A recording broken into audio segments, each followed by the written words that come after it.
여러분들이 있는 모든 곳곳이 은혜가 넘쳐나고 행복이 넘쳐나는 곳이 되어지기를 간절히 소원하고 축복합니다. 우리 다시 한번 두 손을 마음에 모으고 한번 따라해 주시겠습니까? 하나님은 나를 사랑하십니다. 그 사랑을 신뢰합니다. 진영 형제 따라합시다. 하나님은 나를 사랑하십니다. 그 사랑을 신뢰합니다.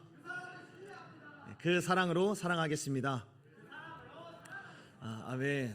하나님의 사랑을 의지하고 또 그 사랑의 확신을 갖고 하루하루를 살아가는 저와 여러분이 되기를 간절히 소원하고 축복합니다. 프랑스의 장폴 사르트르라고 하는 철학자가 이런 말을 했습니다.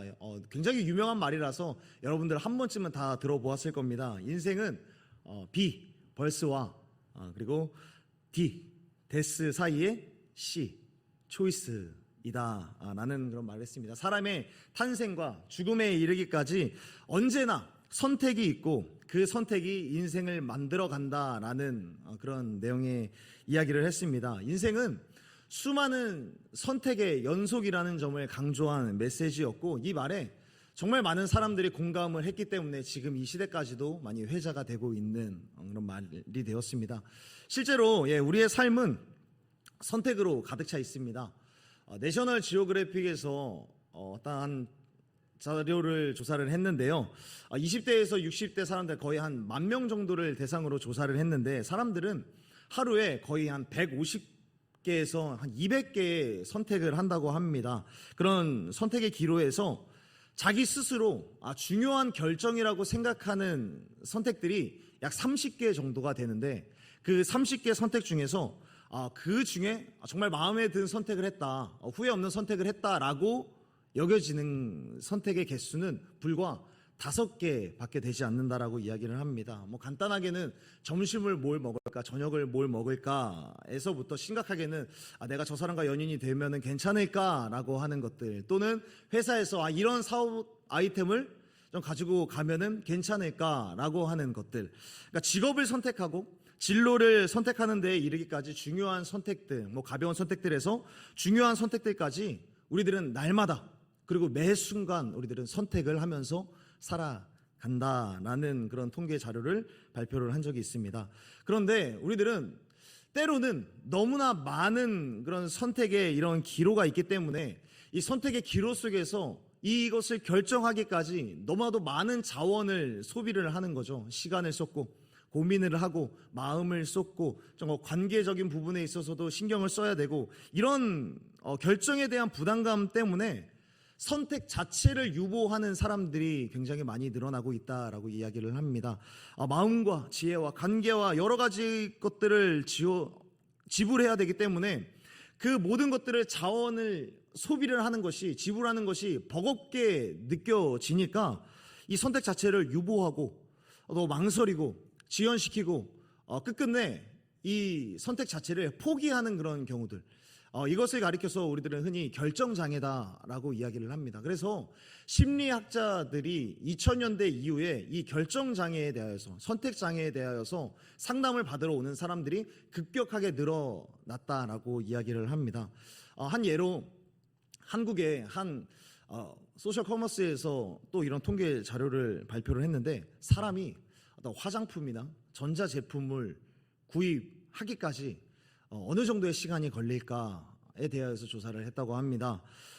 첫 번째 검색에서 구매 버튼, 배송 버튼까지, 구매 확정까지 누르는 그 시기가 짧게는 거의 한 8일에서 길게는 23일 정도가 걸린다고 합니다. 내가 립스틱을 사려고 하는데, 내가 화장품을 사려고 하는데 얼마 뒤에는 올영데이가 있다네. 그래서 이런 정보 때문에 올영데이가 돼서 이제 찾아가는 거죠. 찾아갔는데 가격이 생각보다 너무 비싼 거예요. 그래서 이게 과연 맞을까 또 고민을 하는 거죠. 그래서 또 쿠땡을 들어가 보니까 여기가 가격이 더 싸네. 여러 가지의 방법들을 찾고 또 여러 가지 가성비도 찾다가 보니까 시간이 10일에서 그리고 15일, 20일 계속해서 지연된다라는 그런 자료를 발표한 적이 있습니다. 이와 비슷하게 남자들 역시도 남자들은 뭐 화장품은 아니겠지만 전자제품을 구입하는데 이렇게 지연이 된다고 합니다. 어떤 제품을 구입하기 이전에 이 제품이 괜찮을까, 저 제품이 괜찮을까, 이것을 대조하면서 묵상한다라는 것이죠.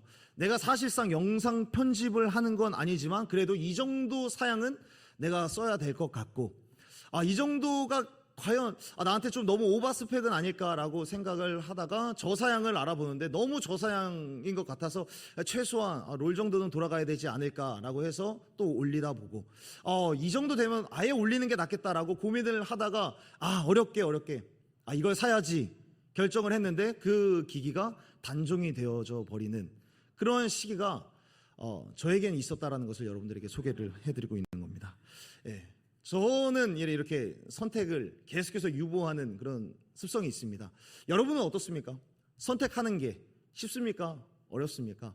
학교에 등교하자마자 또는 직장에 출근하자마자 가장 먼저 고민하는 점심 뭐 먹을까 선택하는 거 쉽습니까? 어렵습니까? 여러분의 삶에서 중요한 어떤 진로와 또 중요한 선택 앞에 섰을 때 여러분은 어떻게 편하신가요? 아니면 부담스러우신가요? 아니면 또 기대가 되시나요? 아니면 두려우신가요? 오늘 본문에는 이런 선택과 결정을 앞두고 굉장히 근심하고 또는 근심이라기보다는 너무나도 부담스럽게 느껴지고 불안하고 두려움을 느끼는 한 사람이 오늘 본문 가운데 등장을 합니다. 1장 2절에서 이렇게 말씀합니다. 내 종 모세가 죽었으니 이제 너는 이 모든 백성과 더불어 일어나 이 요단을 건너 내가 그들 곧 이스라엘 자손에게 주는 그 땅으로 가라. 요단을 건너서 내가 너에게 명령한 그 땅으로 가라. 하나님이 명하신 땅으로 가는 그 여정 속에서 반드시 선택을 해야만 하는데 그 선택이 반드시 옳은 선택을 해야만 하는 그 기로에 서 있는 한 사람, 모세의 뒤를 이어서 이스라엘의 2대 지도자가 된 여호수아의 이야기가 오늘 본문 가운데 펼쳐지고 있습니다. 교회를 오래 다녔던 청년들은 여호수아라고 하는 사람의 이미지에 대하여서 뭘 머뭇거리거나 주저하는 그런 사람으로는 생각하지 않을 겁니다. 대부분 여호수아를 표현하기로 성경에 기록된 대로 보게 되면은 거침없는 장군의 이미지가 굉장히 강합니다. 그래서 찬송가 중에 보면 여호수아 본바다 앞으로 가세 뭐 이런 찬송가도 있을 만큼 여호수아 하면 굉장히 남성다운 이미지, 어떤 선택하는 부분에 있어서 굉장히 진취적인 그런 사람이라고 생각을 하는데 성경에 등장할 때마다 거침없는 장군의 이미지도 있긴 하지만 그러나 그의 모습은 성경에서 주저하고 있고 망설이고 있는 그런 모습이 또 쉽지 않게 찾아볼 수 있습니다. 오늘 본문 말씀도 그렇고요. 그 이후에 여호수아 3장의 말씀에 보면은 요단강 앞에서 그가 7일 동안이나 망설이고 머뭇거리고 있는 장면을 보게 됩니다. 그리고 오늘 본문에서도 굉장히 망설이고 있고 부담감 위에 있고 두려움 속에 있다라는 것을 여실히 보여주고 있습니다. 오늘 본문은 하나님께서 처음으로 여호수아라고 하는 이 사람에게, 이 개인에게 처음 나타나셔서 하시는 말씀이 오늘 본문 말씀입니다. 하나님께서는 여호수아에게 가장 처음 나타나셔서 하시는 말씀이 어떤 말씀입니까? 오늘 본문 말씀에 보면은 두려워 마라라는 말씀이었습니다. 여호수아를 만나서 여호수아에게 처음으로 말을 건네시는데 너는 두려워하지 마라라는 그런 말씀을 가장 처음으로 건네고 계시는 거예요. 여러분, 하나님께서는 왜 여호수아를 가장 처음 만나자마자 두려워하지 마라, 왜 이 말을 건네셨을까요? 당연한 이야기죠. 두려워하고 있었기 때문이에요. 여호수아가 두려워하고 있었기 때문에 그 두려움이 하나님께도 느껴지니까 하나님께서는 그에게 말씀하시는 거예요. 여호수아야, 두려워하지 마라 라고 말씀을 하시는 겁니다. 여호수아는 두려워하고 있었죠. 모세의 뒤를 이어서 이스라엘의 2대 지도자로 이제 민족의 지휘관이 됐는데 가나안 땅의 정복의 역사를 이끌고 가기에 그의 마음 가운데 두려움과 불안함, 그리고 정신적으로 영적으로도 어려운 겁니다. 그 과정 속에서 내가 어떤 선택을 해야 가나안 땅을 잘 들어갈 수 있을까? 가나안 땅에 가서 정복을 해야 된다라고 하는데 어떤 선택을 해야 내가 가나안 땅을 잘 정복할 수 있을지, 또 나뿐만 아니라 이 민족을 어떻게 하면 잘 이끌고 가서 그들을 잘 정복할 수 있을까? 어떤 결정을 해야 될까? 어떤 선택을 해야 할까? 그 선택 때문에 그는 두려워하고 있었다는 거죠. 여호수아가 이런 선택과 결정에 있어서 결정을 앞두고 두려워하는 데에는 그럴 만한 이유가 충분히 있었습니다. 첫 번째로는 그가 두려워할 수밖에 없었던 첫 번째 이유는 모세에 비하여서, 자신의 전임 지도자였던 모세에 비하여서 그 능력이 부족한 사람이었기 때문에 그는 두려워할 수밖에 없었습니다.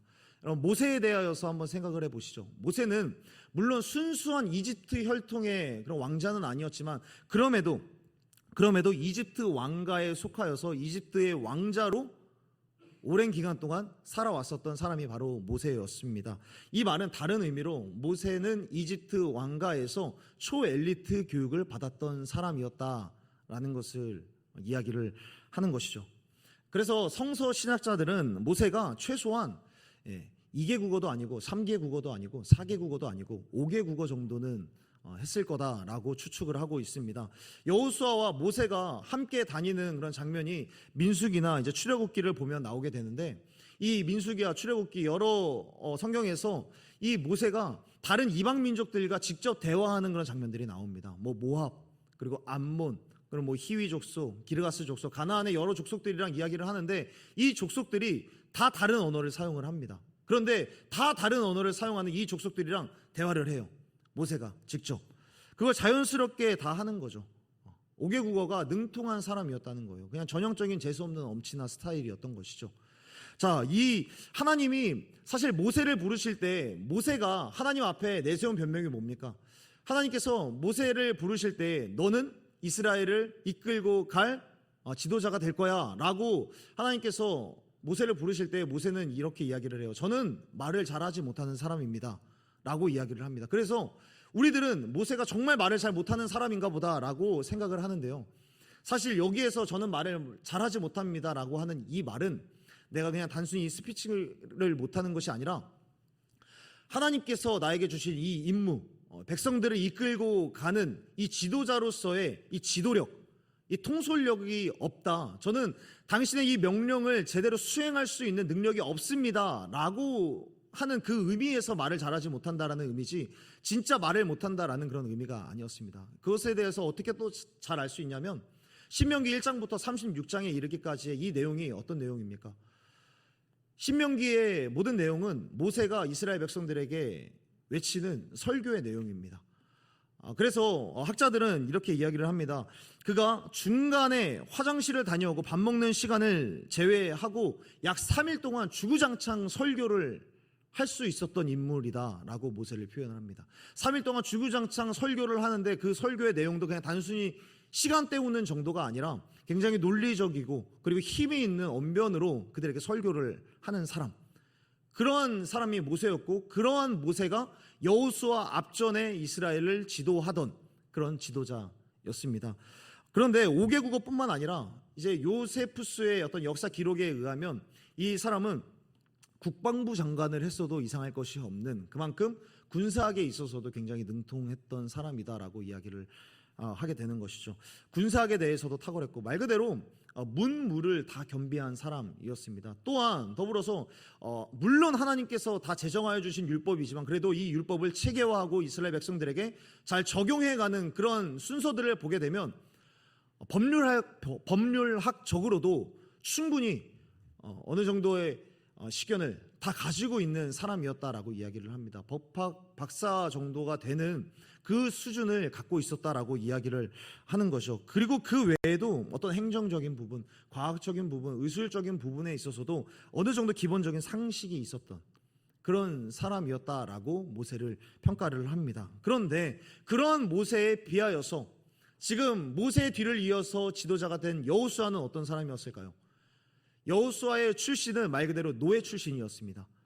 여호수아는 그저 지난날 모세가 이스라엘 백성들을 데리고 애굽에서 탈출할 때 그 중에 섞여 있었던 여러 노예들 중, 여러 청년들 중에 한 명이 여호수아였습니다. 여호수아는 그저 태어났을 때부터 노예였고 계속해서 노예로서 자랐습니다. 이 말은 뭐냐면 제대로 된 교육도 받지 못했고 어떤 문화나 군사학이나 경영학에 대해서 어떤 민족을 이끌고 갈 만한 어떤 체계에 대하여서 전혀 없는 그런 사람이었다는 것을 의미합니다. 여호수아가 갖고 있었던 강점을 굳이 한 가지를 꼽아보자면 그가 잘할 수 있는 것은 그냥 순종이었습니다. 그는 어렸을 때부터 늘 직장 상사가 있었습니다. 나에게 명령을 하는 사람이 있었고 그냥 그 명령에 순종을 하면 되는 사람이었기 때문에 이 순종하는 부분에 있어서는 굉장히 잘했던 사람이었던 것이죠. 누가 결정해 줬으면 좋겠는 사람.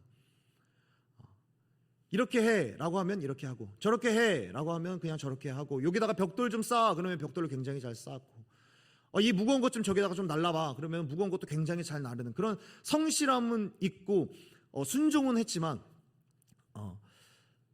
무언가를 선택을 할 만한 그런 위치, 그런 경험이 단 한 번도 없었던 것이죠. 그렇게 애굽에서 나와서 노예에서 해방이 되었는데 그 이후에 나와보니까 그 이후에는 정말 탁월하고 존경할 수밖에 없는 그런 모세를 만나게 된 겁니다. 잠시 이 본문에서 떠나서 여러분들에게 축복하고 싶은 것이 한 가지가 있다면 이런 것이 아닐까 생각을 해 봅니다. 우리의 인생 가운데 청년의 시기 속에서 반드시 존경할 수 있는 리더, 탁월한 리더를 만날 수 있는 축복이 여러분들 가운데 있기를 간절히 소원하고 축복합니다. 롤모델을 만날 수 있고 존경할 수 있는 사람을 만나는 그런 은혜가 여러분들 가운데 있었으면 좋겠습니다. 다윗에게는 사무엘이라고 하는 롤모델이 있었습니다. 따라갈 만한 사람이 있었어요. 오늘 여호수아에게도 모세라고 하는 존경할 만한 타고난 리더가 있었습니다. 롯에게는 아브라함이라고 하는 영적인 지도자가 있었습니다.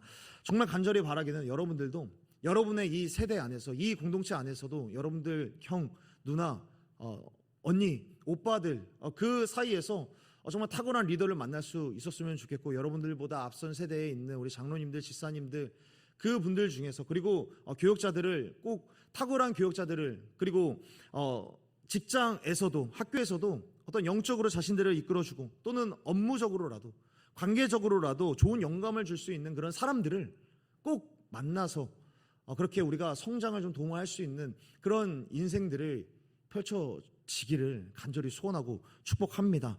여호수아에게는 이게 있었던 거예요. 탁월한 리더, 내가 쫓아갈 만한 롤 모델, 모세라고 하는 사람이 있었던 것이죠. 그냥 모세가 시키는 대로 했으면 너무나도 편한 거죠. 모세가 이렇게 하라고 하면은 거기엔 실패가 없으니까, 영적인 능력도 너무나도 출중하니까 그냥 모세가 시키는 대로 하면 됐습니다. 그런데 이제 그런 모세가 없는 거예요. 모세가 죽은 후에 여호와께서 모세의 수정자 눈의 아들 여호수아에게 말씀하시니까 이제는 자기에게 명령할 탁월한 명령을 내릴 만한 사람이 없게 되는 것이죠. 최종 결정권자였던 모세가 죽고 나니까 최종 결정권자의 경험도 없었던 이 여호수아가 지도자가 되어버리니까 본인 스스로가 느끼기에도 그렇고 백성들이 보기에도 그렇고 모세에 비하면 너무나도 현저히 그 능력이 떨어지는 모습이 보여지니까, 그 능력이 떨어지는 것이 한두 개가 아니니까 자기 스스로도 느껴지고 다른 사람들이 보는 그 시선에서도 느껴지니까 어려운 거죠. 그나마 여호수아가 모세와 어떻게 보면 모세보다 조금 괜찮았던 부분은 어떤 것이었을까? 굳이 따져보자면 모세의 명령을 수행하는 탁월한 전사였고 용맹한 장수였던 점이 그나마 모세보다 조금 나은 점이라고 할 수 있지만, 용맹하게 적진을 뚫고 가서 그들 가운데 칼을 휘두르는 것만큼은 모세보다 잘 하겠지만, 그러나 여러분, 여호수아가 지금 여기 지도자로서 선 때가 언제입니까? 어떤 견고한 근육, 강철 같은 근육, 우리 하람 형제 같은 근육이 있는 때가 아닙니다. 시간에 의하여서 그 강점이 다 사라져버린 노인의 때에 지금 이 지도자를 맡게 된 것이죠. 오랜 시간 동안 전쟁터에서 있었던 경험은 있었을지 모르지만 그때와 같은 피지컬이나 기세는 시간에 의하여서 그 강점은 약점이 되어버린 것이죠. 지금 여호수아는 지도자로서의 강점은 다 사라지고 약점이 드러나는 그런 부족한 능력 가운데 휩싸였기 때문에 그는 선택하는 것이 너무나도 어렵고 버겁게 느껴졌던 것이죠. 또 두 번째로 그가 두려울 수밖에 없었던 이유는 너무 많은 선택지 때문이었습니다. 선택지가 너무 많은 겁니다. 선택지가 한두 개가 아니라 총 31개가 있는 거예요. 앞으로 정복해야 될 이 가나안 땅에는 31개의 성읍이 있다라고 성경은 기록을 하고 있는데, 어디부터 공략을 해야 되는지 알지 못하겠는 거죠. 크게 뭐 북부와 중부와 남부 지역으로 나눈다고 하더라도 어느 곳을 먼저 가야 될지 모르겠고, 내가 만약에 중부 지역부터 내가 뚫겠다, 공략을 하겠다라고 해도 그 중부 지역에도 무수히 많은 성읍이 있는데 어디부터 공략을 해야 될지 그냥 감이 잡히지 않는 거예요. 우리는 종종 경험을 합니다. 선택지가 너무 많을 때 당황하게 되는, 음식점에 갔을 때 이런 고민을 많이 하게 되는 것 같습니다. 제가 수원에 온 지 이제 약 6개월 정도가 되는 것 같습니다. 6개월 정도가 되는데 이 6개월 동안 스타벅스를 이용한 횟수가 지난 37년 동안 스타벅스를 이용한 횟수보다 훨씬 많다는 것을 제가 깨닫게 되었습니다. 지난 37년 동안 스타벅스를 못 가겠는 거예요. 왜 못 갔을까요? 메뉴가 너무 많은 거죠. 메뉴가 너무 많은데 많은 것도 모자라서 듣도 보도 못한 메뉴가 너무 많은 거예요. 그 전까지는 아니면은 뭐 카페라떼 뭐 이런 것들 뭐 그냥 그 정도로만 알았는데 스타벅스를 가니까 뭐 이것저것 너무 많은 거예요. 사실 아인슈페너라는 것도 듣고 좀 당황을 했지만 콜드브루 오트밀 라떼 우유 많이 얼음 적게, 여러분 굉장히 맛있습니다 이거. 뭐 자허블 자몽 소스 2번 추가하고 클래식 빼주세요. 이거 굉장히 맛있습니다 여러분. 근데 이런 것들이 저를 굉장히 당황하게 하는 거예요. 무슨 프라푸치노인데 뭐 앞에 굉장히 많고 뭐 쿨 라임 모르겠습니다. 선택지가 너무 많고 이 메뉴가 너무 어려운 겁니다. 이 선택지 앞에서 무엇을 골라야 될지 모르겠는 거예요. 우리가 김밥 천국에 가도 그렇고요.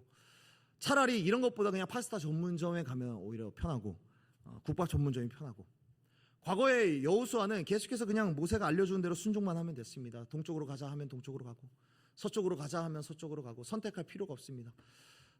선택지는 그저 그냥 한 가지, 하나님께서 인도하시는 불기둥과 구름기둥 그것만 따라가면 됐습니다. 그런데 이제는 선택지가 너무 많아져 버린 이 시기 속에서 여호수아는 또한 자신의 눈에 선명하게 보이던 모세가 사라지니까 모세를 자신의 어떤 경로의 내비게이션처럼 여겼지만 이제는 그 모세가 죽어버리니까 마치 GPS가 꺼진 그냥 스마트폰처럼 방황하게 되는 거예요. 경로를 이탈했습니다. 경로를 이탈했습니다. 계속 알림만 뜨고 있는 거죠.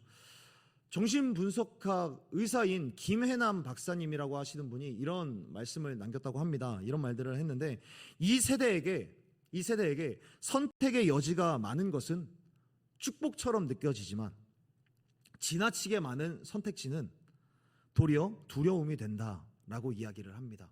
선택지가 많은 것이 축복처럼 느껴지지만 오히려 이런 것이 지나치게 많아져 버리면 오히려 두려움이 된다. 현대 시대는 어느 때보다 정보가 넘쳐납니다.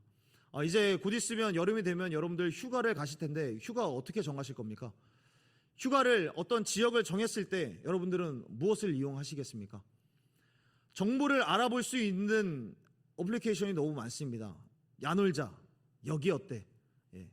굉장히 많죠. 블로거들, 인스타그램, 페이스북을 통하여서 우리들은 정보를 수백 가지를 찾아볼 수 있습니다. 그래서 제가 휴양지뿐만 아니라 먹는 부분에 있어서도 그렇습니다. 오늘 네이버에 제가 맛집이라고 하는 단 2글자를 쳤습니다. 그런데 이 인계동 그리고 여기 권선동 이 부분에 맛집이라고 검색을 하니까 75개의 음식점이 떴습니다. 굉장히 많은 거죠. 그리고 이거에 대해서 충분히 알아볼 수 있는 기능들이 너무나도 많이 있습니다. 화장품이나 전자기기 같은 경우도 수많은 리뷰들을 보면서 우리들은 선택을 할 수 있습니다. 그런데 그렇게 리스트가 많은데 정보를 알아낼 수 있는 곳은 많은데 그 많은 리스트 중에 우리들은 꼭 한 가지를 선택해야만 하죠. 한 가지를 선택한다라는 게 독이 되는 거예요. 그중 한 가지를 선택하는 것은 내가 선택한 것 외에는 다른 리스트들을 다 휴지 조각처럼 버려지게 만들어버리는 형태가 되어지는 겁니다. 선택의 개수가 많다라는 것은 역설적으로 내가 선택한 것 외에는 다른 것들을 다 포기하는 게 되어버리는 것이죠. 그래서 우리는 선택을 하려고 하면 나는 최선을 다해서 선택할 수 있을까? 확신이 서지 않는 거죠. 어쩌면 다른 선택에 오를 수도 있지 않을까? 내가 하지 못했던 그 선택들을 계속해서 아른아른거리면서, 그래서 이미 선택을 해서 구매를 하지만 이 물품이 더 최저가로 떨어진 것은 아닐까 또 선택하게 되고 더 알아보게 되고, 그 선택이 옳을 것이라고 하는 자기 자신에 대한 불신과 부족한 능력, 그것 때문에 계속해서 주저하게 되는 것이죠. 여호수아는 이렇게 너무 많은 선택지 앞에서 주저할 수밖에 없었고 그 선택지 앞에서 버거울 수밖에 없었던 겁니다. 또한 세 번째로 여호수아가 버거울 수밖에 없었던 이유는 결과에 대한 두려움 때문이었습니다. 결과에 대한 두려움. 내가 잘못 선택을 하면, 내가 선택을 했을 때 이 선택의 후폭풍이 누구에게로 오느냐. 내가 잘못 선택을 해서 내가 피해를 보게 되는 것은 괜찮은데, 단순히 이건 돈을 잃는 정도가 아니라 내 목숨이 끊어지고 내 가족들, 내 사랑하는 사람들의 목숨이 끊어지고 더 나아가서 민족의 역사가 끊어지는 결과를 초래할 수 있기 때문에 두려운 겁니다. 내가 선택을 잘못하면 내가 힘든 게 아니라 동료들이 죽는 거. 내가 선택해서 내가 죽으면 할 말이 없는데 내 사랑하는 사람들이 죽게 되니까. 때로는 내가 죽는 것보다 내 사랑하는 사람들이 죽을 수 있다라는 게 조금 더 어떤 무섭게 다가올 때가 있지 않겠습니까? 내가 선택을 잘못하면 민족의 역사도 여기까지, 어렵게 40년 동안이나 열심히 모세가 이끌고 하나님께서 이끌어서 여기까지 왔는데 내 선택이 잘못되어서 민족의 역사가 끊어지면 어떠나. 지금까지의 모든 발걸음들이 물거품처럼 사라져 버릴 수 있다라는 그 두려움이 그를 계속해서 짓누르고 있었던 겁니다. 자기 가족을 넘어서 민족을 책임져야 하는, 지도자가 되면 좋을 것 같지만, 선택의 폭이 넓어지고 선택의 권한이 생기면 좋을 것 같지만, 선택의 기로가 많아지면 많아질수록, 그 무게가 커지면 커질수록, 왕관을 쓰려는 자 그 왕관의 무게를 견뎌라 라는 그 말처럼 그 선택 그 자체가 우리의 어깨를 짓누르게 되어 있는 것이죠. 이와 같은 세 가지의 이유 때문에 그는 계속해서 그 선택지 앞에 요단강도 건너지 못한 채 계속해서 머뭇거리고 두려워하고 있었던 겁니다. 그런 여호수아에게 오늘 본문 말씀 가운데 찾아오셔서 그의 결정 장애와 선택 장애를 조금씩 하나님께서 부서뜨리기를 시작을 하시는 겁니다. 하나님께서는 이 선택과 결정 속에서 버거워하고 있는 여호수아에게 나타나셔서 이런 말씀을 하고 있는 겁니다. 우리 1장 5절의 말씀 우리 함께 읽어봤으면 좋겠습니다. 1장 5절의 말씀 다 함께 읽도록 하겠습니다. 시작. 내 평생에 너를 능히 대적할 자가 없으리니 내가 모세와 함께 있었던 것 같이 너와 함께 있을 것임이니라. 내가 너를 떠나지 아니하며 버리지 아니하리니. 아멘. 하나님께서 두려움과 부담감에 휩싸인 여호수아에게 나타나셔서 두려워하지 마, 담대해, 내가 너를 승리로 이끌 거야 라고 말씀을 하시는데, 그 말씀의 근거를 어떻게 말씀하시냐면 내가 모세와 함께 있었던 것 같이 너와도 함께 있을 것이다 라고 말씀을 하는 거예요. 네가 모세와 함께 있었던 것 같이. 여러분, 하나님께서는 여호수아에게 말씀을 하실 때 두려워하지 말라라고 말씀하시고 나서 모세를 근거해서 내가 너와 함께 있을 거야 라고 말씀을 합니다. 그냥 모세 이런 얘기 없이 왜 하필 모세였을까요? 아브라함의 하나님, 이삭의 하나님, 야곱의 하나님, 그 하나님인 내가 너와 함께 있어 라고 이야기를 해도 되는데 왜 굳이 모세와 함께 했던 나 여호와가 너와 함께 있을 거야? 왜 굳이 모세라고 하는 이름을 들었을까요? 왜 하나님은 모세를 들어서 네가 두려워하지 말아야 되고 담대해야 돼? 왜 하나님께서는 모세를 들었을까요? 신앙생활을 하다 보면 우리들은 존경할 만한 어떤 신앙을 가진 사람들을 만나게 됩니다. 그리고 그들을 통하여서 배우게 되죠. 교회 생활은 어떻게 해야 되는지, 어떻게 믿음을 잘 지키면서 살아갈 수 있는지, 어떠한 신앙의 선배들을 통하여서, 신앙의 어떤 가족들을 통하여서, 그 사람들을 통하여서 우리들은 배우게 됩니다. 그 사람들을 통하여서 하나님이 어떤 분이신지를 어렴풋이 보게 되는 것이죠. 여호수아에게 있어서 모세가 그런 사람이었습니다. 탁월한 리더뿐만 아니라 그 탁월한 리더를 통하여서 하나님을 어렴풋이 보게 되었던 하나님을 볼 수 있는 하나의 창문이었고 통로였다는 것이죠. 여호수아가 보기에 모세는 마치 어떤 거인과도 같은 사람이었습니다. 그러나 그런 모세도 처음에 하나님이 부르실 때 그 모세는 처음부터 그렇게 완벽하고 거인과 같은 모습이 아니었습니다. 그저 버려진 땅의 목자였고 도망자였습니다. 하나님께서 모세를 통하여서 큰 일을 할 것이라고 직접 나타나셨을 때 모세는 주님, 저는 말을 할 줄 모릅니다. 이 말은 아까 전에 말씀드렸다시피 저는 이 모든 일들을 감당할 수 있는 능력이 없습니다. 실력이 없습니다. 라고 이야기를 할 때 하나님께서는 모세에게 야, 너 지난날 이집트 왕가에서 5개 국어 배웠잖아. 너 군사학에도 능통하잖아. 너 지난날 배운 게 뭐야? 경영학들도 잘 배웠고 법률적으로도 기본적인 상식이 있잖아. 라고 하나님께서 말씀하시지 않으세요. 모세를 부르실 때 하나님께서는 모세를 부르실 때 대신 이렇게 말씀하세요. 내가 너와 끝까지 함께 있을 거야. 라고 말씀을 하시고 하나님께서는 그 말씀대로 모세에게 함께 하심으로 인하여서 모세는 여러 어려움과 환난과 시험들을 잘 헤쳐나갔습니다. 여러 고난들을 잘 헤쳐나갔습니다. 이 모습을 하나님께서 함께 하시는 그 모세, 여러 어려움들을 하나님께서 함께 하시는 그 능력으로 뚫고 나아가는 그 모세를 가장 가까이서 옆에서 생생하게 보았던 사람이 누구입니까? 여호수아입니다. 여호수아는 누구보다 모세의 곁에서 하나님과 모세와의 관계를 생생하게 지켜본 목격자였고 증인이었습니다.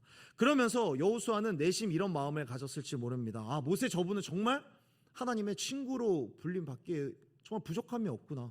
아, 모세 저렇게 살아가야 하나님과 저렇게 친밀한 관계를 유지할 수 있구나. 여호수아는 모세의 모습을 보면서 계속해서 느꼈을 겁니다. 심지어 하늘을 열어서 만나를 내리시고 메추라기를 내리시고 바다를 열어서 길을 내시는 그 하나님이 모세와 함께하네. 저렇게 해야 하나님께서 함께 하시는구나. 여호수아는 모세를 보면서 모세와 하나님의 관계에 대해서 똑똑히 보았을 것이고 하나님이 함께 하시는 삶이란 이런 것이구나. 모세를 통하여서 분명히 목격했을 것입니다. 이렇게 생각만 하던, 이렇게 모세를 통하여서 하나님에 대해서 알던 그 여호수아에게 하나님께서는 여호수아가 정말 한마디로도 알아들을 수 있도록, 한마디만 해도 알아들을 수 있도록 말씀하시는 거예요. 너가 존경하는 모세도 연약한 사람이었는데 내가 함께했어. 내가 함께했기 때문에 네가 지금까지 봐왔던 모세, 그 모세가 될 수 있었던 거야. 모세도 연약했지. 그런데 내가 채웠잖아. 너 바로 옆에서 봤잖아. 그 능력을 이제 내가 너에게 줄 거야.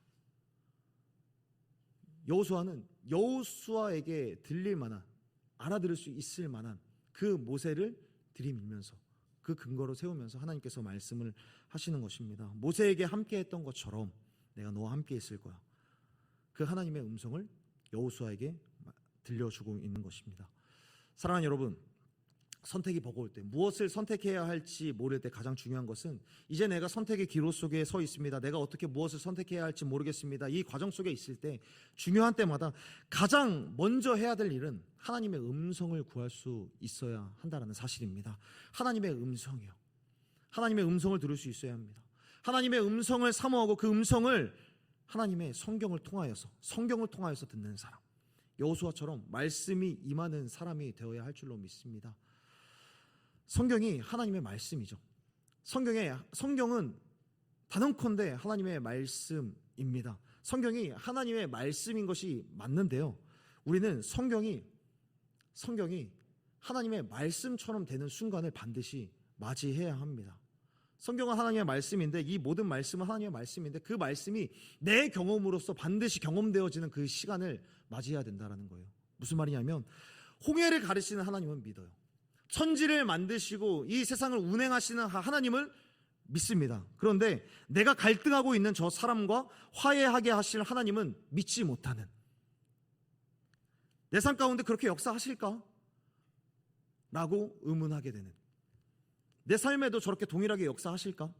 말씀은 말씀대로 믿는다라고 하는데 그 말씀이 나의 말씀으로 머물지 못하는 그런 때가 있다는 거죠. 여호수아도 모세를 통하여서 무수히 많은 말씀을 들었을 겁니다. 그런데 그 말씀이 정작 이 두려움 속에서 이 두려움을 헤쳐나갈 수 있는 능력의 말씀으로 오지 못하는 거예요. 그러니까 모세를 통하여서 말씀하시는 거죠. 모세에게 주었던 말씀이 이제 너의 말씀이 될 거야. 그리고 이를 통하여서 너는 너의 말씀을 믿고 그 말씀의 능력으로 나아가라고 말씀하는 것이죠. 하나님께서는 여호수아가 이런 본문의 특정한 사건과 사연 속에서 가장 연약하고 부족한 이 순간에 모세에게 하셨던 그 말씀을 하나님께서는 계속해서 반복하시면서 여호수아에게 과거로부터 보았고 들었던, 모세로부터 보여졌던 하나님의 음성이 자기의 이야기로 들리게끔 말씀하고 있는 거죠. 성경은 지나간 역사의 화석이 아니라 오늘 내 인생을 향한 하나님의 나침반이 된다라는 것을 보여주고 있는 겁니다. 사랑하는 여러분, 지금 이 시간에도 우리가 사실 왜 성경을 통해서 하나님의 말씀을 듣고 있습니까? 2000년, 3000년, 4000년, 5000년이나 지난 이 성경의 이야기를 왜 여태까지 하고 있습니까? 왜 이 시간까지 지금 이 성경이 쓰여졌던 이 역사는 지금의 시대와 체계도 다르고 과학기술도 다르고 시스템도 다르고 과학기술도 다르고 다 다른데 왜 굳이 이 2000년, 3000년, 4000년 전에 이 역사를 가지고 왜 아직도 일주일에 한 번씩 예배를 드리면서 말씀을 듣고 있습니까? 성경의 역사는 지나갔지만 그 역사를 주관하셨던 하나님은 지금도 동일하게 살아계시고 성경 안에 하나님의 말씀이 있는 것처럼 지금도 살아계신 하나님의 말씀을 통해서 이 말씀을 매개로 우리와 계속해서 이야기하고 싶으시기 때문에 지금도 꾸준히 계속해서 우리 가운데 말씀하고 있는 것이죠. 지나간 시간일지라도. 그러므로 성경에 대하여서 말씀을 들을 때 여러분 한 사람 한 사람은 이것이 나를 향한 개인적인 말씀으로 들려지는 역사가 있기를 간절히 소원하고 축복합니다. 하나님은 이 성경을 통해서 우리 인생을 향하여서 하나님의 음성을 들려주고 싶어 하는 것이죠. 그러므로 이 말씀을 들을 때 내가 교양을 쌓거나 이 말씀을 통해서 그냥 격려를 얻고 힘을 얻고 또 위로를 얻고 어쩌면 감동을 얻는 것, 그것을 넘어서서 그것을 기대하는 것이 아니라 이 말씀 안에 나를 위한 하나님의 말씀이 있고 내 인생을 향한 하나님의 나침반이 있다라는 것을 믿고 그렇게 듣고 그것을 경험하는 저와 여러분이 되었으면 좋겠습니다. 그렇다면 이러한 하나님의 음성이 내 인생 가운데 들려지려면 어떻게 해야 될까요? 이 하나님의 음성이 내 인생 가운데 임하게 되려면 우리들은 어떻게 해야 될까요? 이 말씀이 내 말씀이 되게 하기 위하여서는 오늘 본문 1장 7절부터 8절에 이렇게까지의 말씀을 함께 읽었으면 좋겠습니다. 우리 7절과 8절의 말씀인데요. 7절과 말씀, 우리 성경 7절과 8절 말씀 다 함께 한번 읽어보도록 하겠습니다. 시작. 오직 강하고 극히 담대하여 나의 종 모세가 내게 명령한 그 율법을 다 지켜 행하고 우로나 좌로나 치우치지 말라. 그리하면 어디로 가든지 형통하리니 이 율법책을 내 입에서 떠나지 말게 하며 주야로 그것을 묵상하여 그 안에 기록된 대로 다 지켜 행하라. 그리하면 내 길이 평탄하게 될 것이며 내가 형통하리라. 아멘. 하나님의 음성을 들으려면 무엇을 해야 한다라고 말씀하고 있을까요? 반드시 묵상의 시간을 가지라라고 오늘 본문은 말씀하고 있습니다. 하나님의 음성을 듣기 위해서는 말씀을 묵상하는 시간을 마련해야 합니다. 여러분, 묵상이라는 것이 무엇일까요? 묵상이라는 것은 그의 말씀을 보면서 그냥 눈을 감고 묵념하듯이 그냥 곱씹고 그러는 것이 아닙니다. 묵상이라는 것은 이 하나님의 말씀을 읽고 이 말씀 안에 담긴 하나님의 뜻을 생각하면서 나의 삶을 그 말씀대로 결정하는 것까지가 묵상입니다. 하나님의 말씀을 읽고 하나님의 뜻을 발견했으면 그 뜻 가운데 내 인생의 방향을 맞추는 것, 그렇게 결정하는 것까지가 묵상입니다.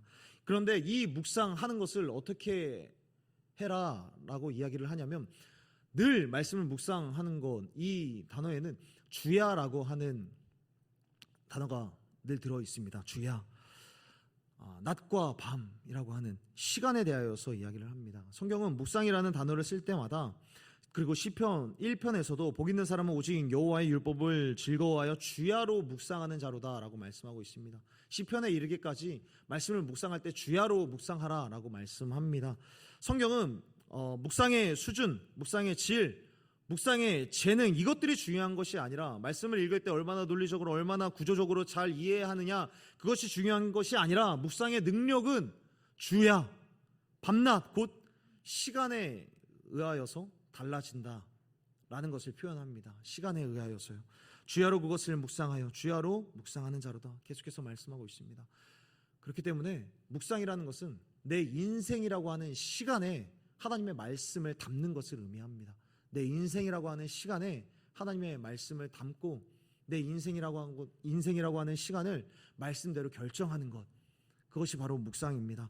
하나님 앞에 얼마나 많은 시간을 머무르고 하나님께 얼마나 많은 시간을 드리느냐, 이것이 묵상의 키포인트가 된다는 것이죠. 사랑하는 여러분, 하나님께서 세상을 창조하시고 온 천지를 창조하시고 일곱째 날까지 하나님께서 다 창조하시고 그 중에 가장 먼저 거룩하게 하신 것이 무엇일까요? 창세기 1장과 2장에서 하나님이 온 세상을 창조하신 이후에 가장 복되게 하신 것, 가장 먼저 축복하신 것은 사람이 아닙니다. 하나님께서 가장 먼저 축복하신 것은 어떤 십자가도 아니고, 하나님께서 가장 먼저 축복하신 것은 일곱째 날이라고 하는 시간이었습니다. 일곱째 날을 복되게 하시고 일곱째 날 그 시간을 거룩하게 하시고 특별하고 구별을 하셨다라는 것입니다.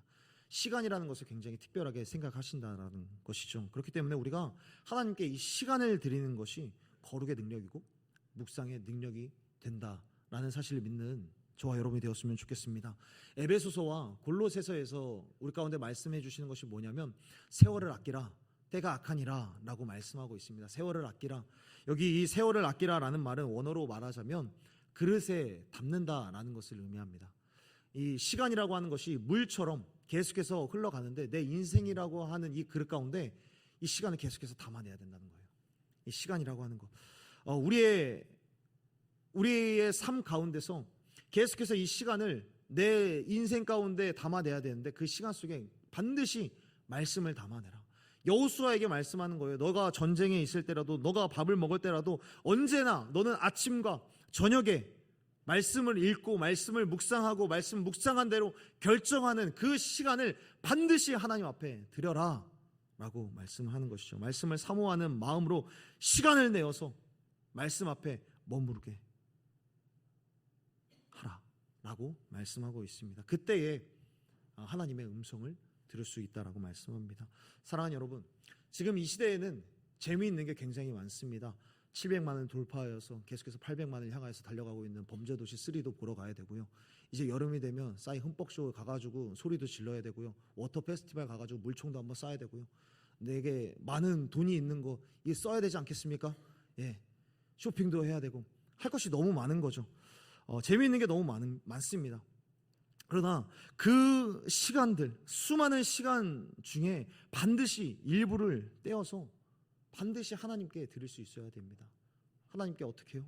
묵상의 시간으로 반드시 드려야 한다라는 것입니다. 많은 사람들이 왜 나에게만 말씀해 주시지 않느냐? 왜 하나님께서는 나에게 은혜를 주시지 않지? 왜 나에게 음성을 주시지 않을까? 하나님의 음성을 어떻게 듣는지 모르겠다. 왜 나에게 이런 신앙의 침체기가 찾아올까? 왜 나는 이렇게 인생이 무기력할까? 라고 우리가 이야기할 때, 그럴 때 우리의 삶을 한번 점검해 봤으면 좋겠습니다. 그런 궁금증이 있을 때마다 나는 그렇다면 하나님께 얼마나 내 시간을 드렸는가? 나는 하나님께 드리는 시간들이 있는가? 특별히 말씀을 묵상하는 시간이 있는가? 라는 부분에 대해서 면밀하게 점검해보고 진단해보는 저와 여러분이 되었으면 좋겠습니다. 하나님께 드리는 시간, 말씀을 묵상하는 그 시간들, 하나님 앞에 머무는 시간을 조금 더 늘려보시기를 권하여 드립니다. 하나님의 음성을 듣고 싶으면 시간을 내어 드리십시오. 성경을 공부하는 자리에 나아가십시오. 주야로 묵상할 수 있는 그 시간을 따로 구별하여서 반드시 드려보십시오. 그리고 예배로 나와서 말씀을 듣고 말씀을 묵상하는 시간에 우리를 한번 드려보십시오. 내 인생이라고 하는 시간에 하나님의 말씀을 담아내는 그런 훈련들이, 그리고 습관들이 우리 가운데 있기를 간절히 소원합니다. 그렇게 할 때에 반드시 모세에게 말씀하신 그 말씀이, 그리고 여호수아에게 하신 그 말씀이 내 말씀이 되어서 그 말씀으로 내 인생의 방향을 올바르게 선택하고 결정할 수 있으리라 믿습니다. 그렇게 선택을 앞두고 주저하는 여호수아에게 마지막으로 하나님께서 말씀하십니다. 9절인데요. 9절에서 이렇게 말씀합니다. 네가 어디로 가든 네 하나님 여호와가 너와 함께 하느니라.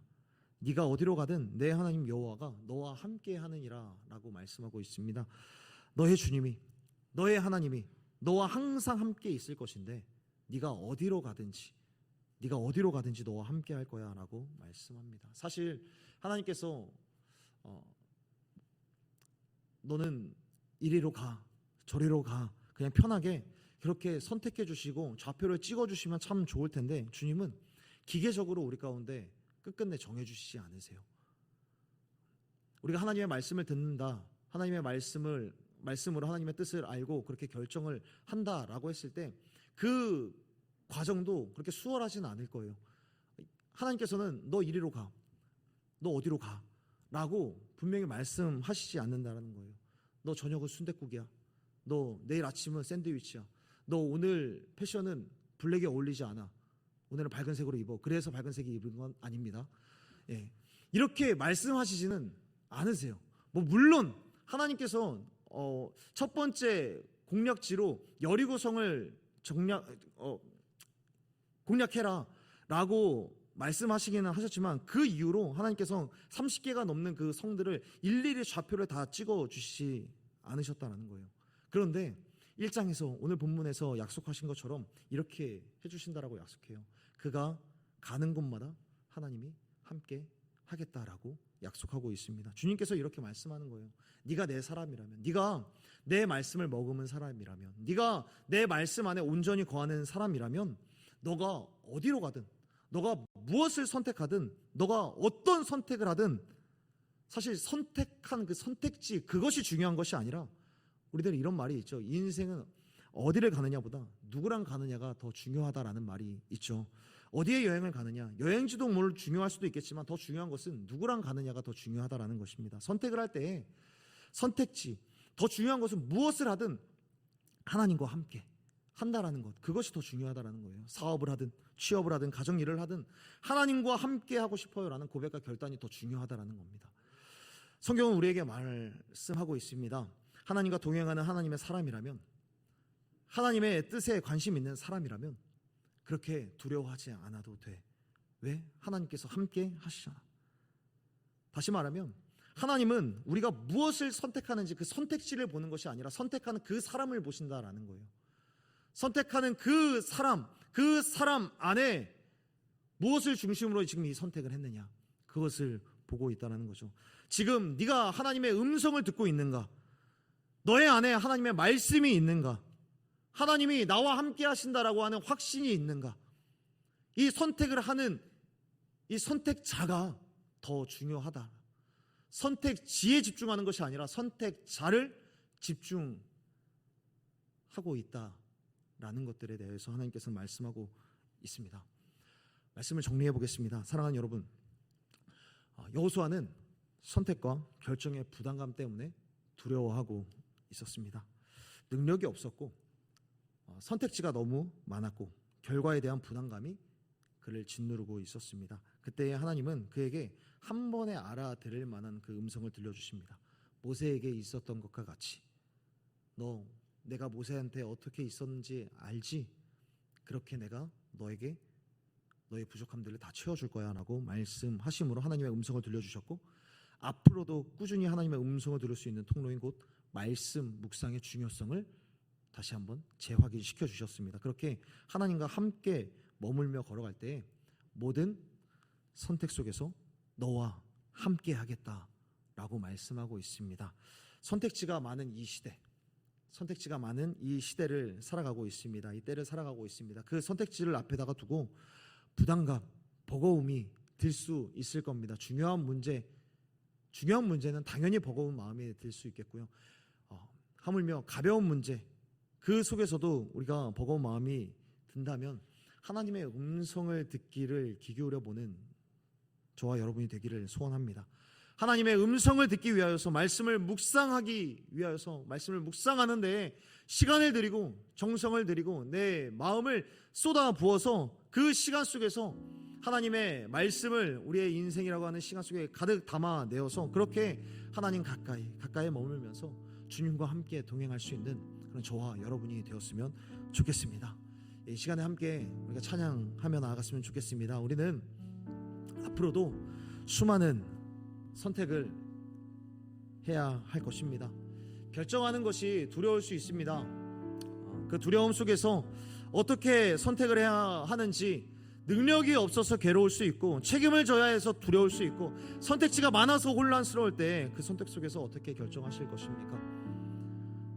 나의 인생을 향한 온전한 하나님의 나침반이 하나님의 말씀을 내 말씀으로 받아듣고 그 말씀대로 선택하여서 나아갈 때에 내 선택지 속에서 하나님께서 함께 하신다라고 하는 그 확신 속에서 담대하게 선택하고 결정하고 나아갈 수 있는 저와 여러분이 되었으면 좋겠습니다. 그렇기 때문에 우리가 먼저 하나님의 말씀 듣기를 좀 사모했으면 좋겠습니다. 그 말씀을 우리 안에 담을 때에 그 음성이 우리 가운데 들려질 때 그 음성이 나를 더 자라나게 하시고 내 선택보다 나라는 존재 자체를 더 바라보시고 믿어주시고 함께 하시는 그 하나님으로서 담대하게 나아가는 저와 여러분이 되었으면 좋겠습니다. 우리 이 시간에 나는 믿네라고 하는 이 찬양 하시면서 나와 언제나 함께 하시는 하나님, 나에게 분명히 말씀하시는 그 하나님을 내가 믿습니다. 하나님, 그 말씀을 신뢰함으로 내가 선택하며 나아가게 하여 주옵소서. 우리 이런 마음으로 함께 찬양하도록 하겠습니다.